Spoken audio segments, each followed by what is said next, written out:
Namaskar Sathiyo. Today we are going to discuss about the socialist ideas of D. Saint Simon. साथियों इनका पूरा नाम है Count Henri Claude de Rouvroy de Saint Simon, French philosopher social theorist. Saint Simon ने तीन महत्वपूर्ण सिद्धांत दिए हैं जिनके बारे में हम आज परिचर्चा करने जा रहे हैं। सेंट साइमन का जन्म एक ऐसी महत्वपूर्ण क्रांति के समय हुआ है जिसे इंडस्ट्रियल रिवॉल्यूशन औद्योगिक क्रांति के नाम से जाना जाता है। 1760 ये वह दशक और वह वर्ष था जिस वर्ष में ब्रिटेन में औद्योगिक क्रांति का जन्म हुआ और जिसने दुनिया भर में व्यापक आमूलचूल परिवर्तन कर दिया उन राजनीतिक व्यवस्थाओं में, आर्थिक व्यवस्थाओं में और सामाजिक व्यवस्थाओं में। तो ऐसे ही एक सैनिक के रूप में सेंट साइमन ने अपना जीवन आरंभ किया था और सेंट साइमन लंबे समय तक सेना में रहे, परंतु 1789 की जो फ्रेंच क्रांति है उसके बाद उनका सेना से मन ऊब गया और उन्होंने अपने आप को पीस ऑफ मैन, जो आदमी की शांति है, या मैन ऑफ पीस, शांति का जो आदमी है, उसके रूप में डिफाइन किया। और उसने सोचा कि वह युद्ध के लिए नहीं बना है, वह सेना के लिए नहीं बना है, एक दूसरा ही उसका व्यक्तित्व है। तो फ्रेंच सोशल थ्योरिस्ट और one of the chief founder of Christian socialism के नाम से उनको जाना जाता है। फ्रेंच सामाजिक सिद्धांतकार इनको कहते हैं क्योंकि ये वैसे ही सिद्धांतकार हैं जैसे भारत में हम ब्राह्मणिकल थ्योरिस्ट की बात करते हैं, जिन्होंने एक सिद्धांत बनाया है जिसे हिंदू सोशल ऑर्डर और एग्जैक्ट टर्मिनोलॉजी में ब्राह्मणिकल सोशल ऑर्डर कहा जाता है। सिंधु घाटी सभ्यता के बाद जो आर्य ईरान से और मध्य एशिया से, यूरेशिया से होकर भारत पहुँचे, उन्होंने लंबे समय बाद जो यहाँ के मूल निवासी थे उनको एक ऐसे सामाजिक ढांचे में डाल दिया जिसे वैदिक सभ्यता के नाम से, कृत्रिम वैदिक सभ्यता के नाम से सामाजिक व्यवस्था या वर्ण व्यवस्था कहा जाता है, जिसमें 4 वर्णों की बात कही है। ऐसी यहाँ फ्रेंच सोशलिस्ट थ्योरिस्ट के द्वारा भी ऐसी बात कही गई है, जो फ्रांस में एक अलग तरह की व्यवस्था जिसको हम क्लास सिस्टम कह सकते हैं, नॉट वर्ण सिस्टम, क्लास सिस्टम था। सेंट साइमन के द्वारा जो अपने कंटेम्प्रेरी जी को लिखा गया आर्टिकल, उसमें letters on an inhabitant of Geneva to his contemporary 1803 के अंतर्गत महत्वपूर्ण लेखन कार्य किया गया जिसने पूरे फ्रांस में हलचल मचा दी। बेसिकली इस रचना के माध्यम से सेंट साइमन ने जो एग्जिस्टेड फ्रेंच सोशल ऑर्डर था उस विद्यमान फ्रेंच सोशल ऑर्डर को चैलेंज किया और ये बताया कि अगर हम वास्तव में ह्यूमैनिटी या मानवता की स्थापना करना चाहते हैं तो हमें इससे लुई 14वें की जो फ्रेंच सोशल ऑर्डर था, लुई 14वें के समय जो फ्रांस की सामाजिक व्यवस्था थी, उस सामाजिक व्यवस्था में बदलाव करना पड़ेगा। साथियों, आपको पता है कि 2 तरह की बात यहाँ कही जाती है, वर्टिकल हायरार्की और हॉरिजॉन्टल हायरार्की। बेसिकली जिसको हम मैट्रिक्स ऑर्गेनाइजेशन या एडमिनिस्ट्रेशन के नाम से भी जानते हैं। तो जो हॉरिजॉन्टल हायरार्की है वह इक्वालिटी का, जस्टिस का, एब्सेंस ऑफ एक्सप्लॉइटेशन का, लिबर्टी का सिंबल होता है, इक्वालिटी का सिंबल होता है। और जो वर्टिकल हायरार्की है वह अपने आप में ही एक ऐसी असमानता की, इनजस्टिस की, इनइक्वालिटी की और स्लेवरी की सिस्टम होता है, जिसमें ऊपर से नीचे की ओर वन वे ट्रैफिक होता है, नीचे से ऊपर की ओर नहीं जा सकते। जैसे ब्राह्मण से क्षत्रिय, क्षत्रिय से वैश्य, वैश्य से शूद्र, शूद्र से अतिशूद्र, चांडाल और मलेच्छ के रूप में हम देख सकते हैं, परंतु मलेच्छ और चांडाल से शूद्र, शूद्र से वैश्य और वैश्य से क्षत्रिय और क्षत्रिय से ब्राह्मण, यह सिस्टम भारत में नहीं चलता। ठीक ऐसे ही फ्रांसीसी सामाजिक प्रणाली को उसने चैलेंज किया और ये कहा, जैसा हम इस ट्रायंगल शेप में देख पा रहे हैं कि भारत में चतुर्वर्णीय व्यवस्था थी, तो वहाँ एक त्रिवृत्तीय व्यवस्था को यहाँ बताया गया है। और इस व्यवस्था में जो टॉप पर है वो क्लर्गी क्लास है, जिसे पुरोहित वर्ग कहा जाता है।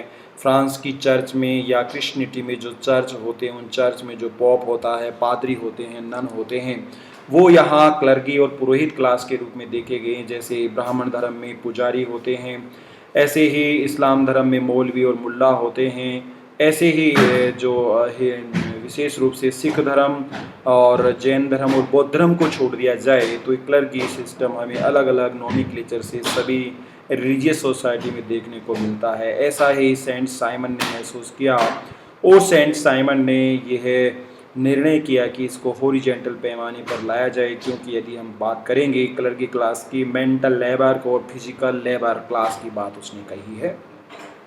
तो जो मेंटल लेबर करने वाली सेकंड क्लास है और फिजिकल लेबर करने वाली थर्ड क्लास है, उसका ये मानना है कि if we want to examine on behalf of scientific approach in these classes, यदि हम तीनों वर्गों में अगर वैज्ञानिक दृष्टिकोण की बात करें तो सेंट साइमन कहते हैं कि जो फिजिकल लेबर करने वाले जो काश्तकार कौम है, जो मज़दूर हैं, जो किसान हैं, जो खेतीहर मज़दूर हैं, ये लोग अधिक वैज्ञानिक दृष्टिकोण रखते हैं और ये इनके पास जो डेमोक्रेटिक वैल्यूज होते हैं, नॉर्म्स होते हैं, ये ज़्यादा होते हैं रेदर देन मेंटल लेबर और रेदर देन क्लर्की लेबर।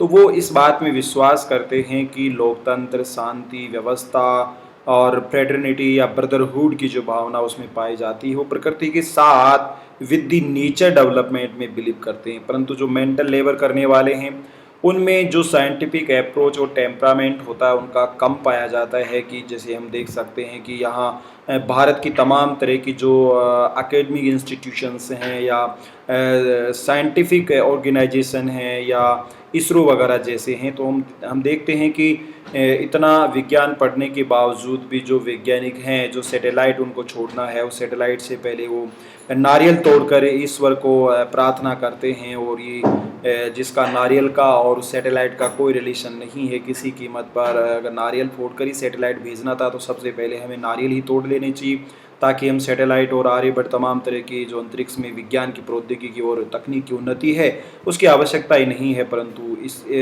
इसे बखूबी जानते हुए भी या मेडिकल साइंस में सब कुछ जानते हुए भी वो ये मानते हैं कि कुछ ऐसा है जो अनसाइंटिफिक है और उसके वो हम मेंटल स्लेव उनको कहा जाता है, जो हमें देखने को मिलता है। ऐसा ही फ्रांस में वो कहते हैं कि एडमिनिस्ट्रेशन और स्टेट के जो लोग होते हैं वो लोग साइंटिफिक टेम्परामेंट नहीं रखते हैं और इसकी वजह से जो इनइक्वालिटी है, इनजस्टिस है, एक्सप्लॉइटेशन है वो बड़े स्तर पर देखने को मिलता है।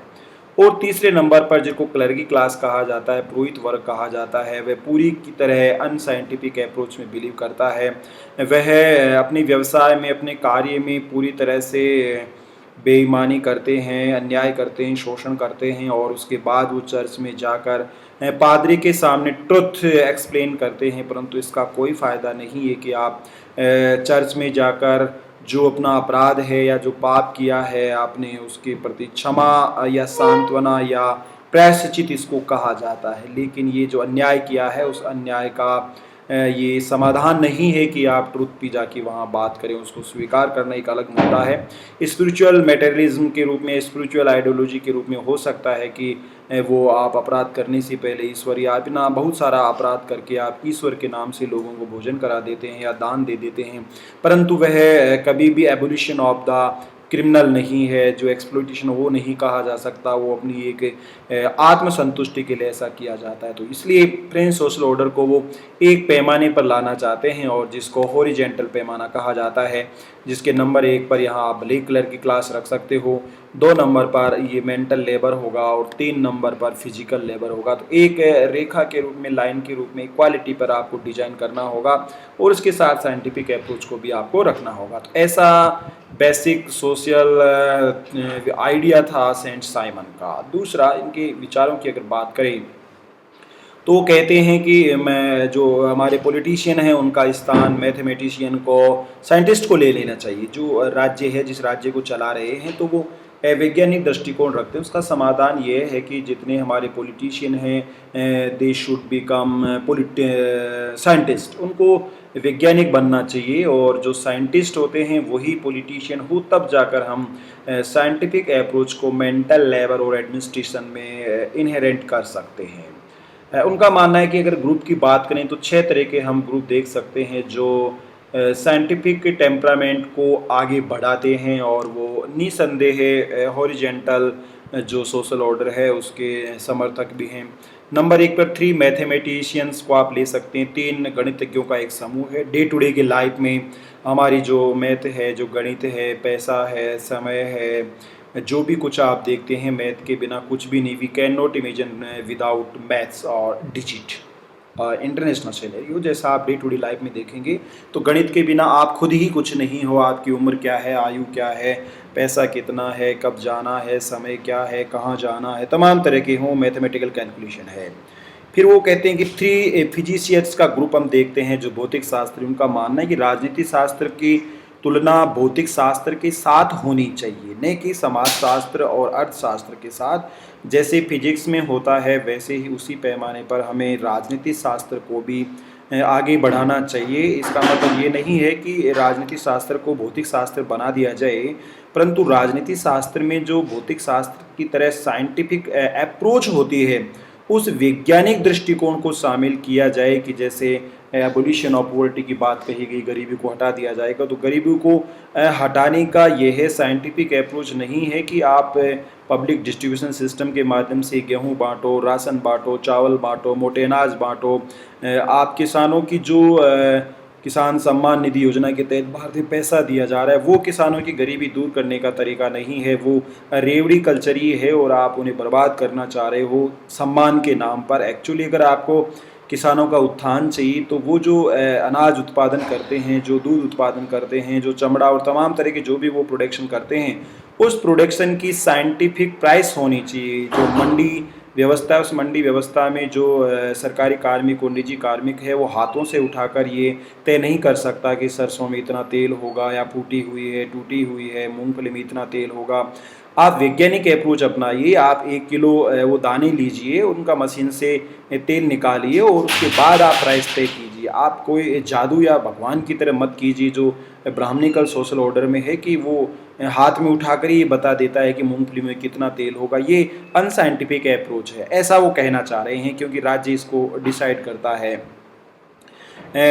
3 साइकोलॉजिस्ट की बात कहेगी, मनोवैज्ञानिक की बात कहेगी कि जो मन का विज्ञान है, जो मन का अध्ययन करने वाले हैं, उनको देखिए आखिरकार व्यक्ति क्या चाहता है, उसके मन में क्या भावना है और उसकी जो वास्तव में अंतः चेतना है, उस चेतना के हिसाब से आपको डिसीजन लेने चाहिए। उनको आपको ज़्यादा से ज़्यादा तवज्जो दी जानी चाहिए। जो बच्चों की रुचि है उस रुचि के अनुरूप ही उन्हें अपना कैरियर का फील्ड चुनना चाहिए। बच्चा स्पोर्ट्स में जाना चाहता है, आप डॉक्टर बनाना चाहते हैं। बच्चा पुलिस में जाना चाहता है, आप आईएएस बनाना चाहते हैं। बच्चा डॉक्टर बनना चाहता है और आप इंजीनियर बनाना चाहते हैं। ये ऐसा नहीं कीजिए, ये साइकोलॉजिकल बिहेवियर आपको स्टडी करना होगा और उसी के अनुसार आपको आगे अप्रोच को डिजाइन करना होगा। 3 राइटर्स को हम ले लीजिए। लेखन जो लिखा जाता है वो समय समय पर बदलाव होता रहता है और लगातार आप इन व्यवस्थाओं के बारे में लिखते हो।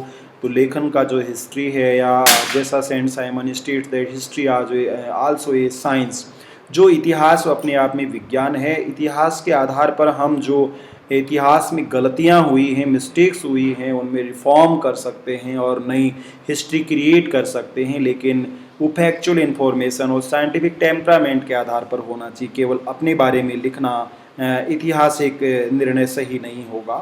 3 पेंटर्स, जो पेंटिंग करने वाले हैं, उनकी जो कलाकृतियाँ हैं, उनकी जो इमेजिनेशन है, उनकी जो सृजनशीलता है, उसको देखिए। वो काल्पनिक होते हुए भी धरती लोक पर उसको उतारना एक तरह से हमारे लिए बहुत अच्छा है। उसको शामिल करना कि वो जो इमेजिनेशन कर रहे हैं एक बेटर क्रिएटिव सोसाइटी को, हम कैसे अचीव कर सकते हैं, वो हमारे लिए एक चैलेंज होता है। 3 म्यूजिशियंस, जो संगीतज्ञों की बात कही जाती है। जो गीत है वो व्यक्ति के जीवन का अभिन्न हिस्सा है और उस गीत का अपना एक तरीका है। जो म्यूजिक है अपने आप में एक साइंस है और निसंदेह शताब्दियों से ह्यूमन सिविलाइजेशन जब से है वो फोल्क म्यूजिक के रूप में एक म्यूजिक जिसको आप कहते हैं वो एक साइंस है।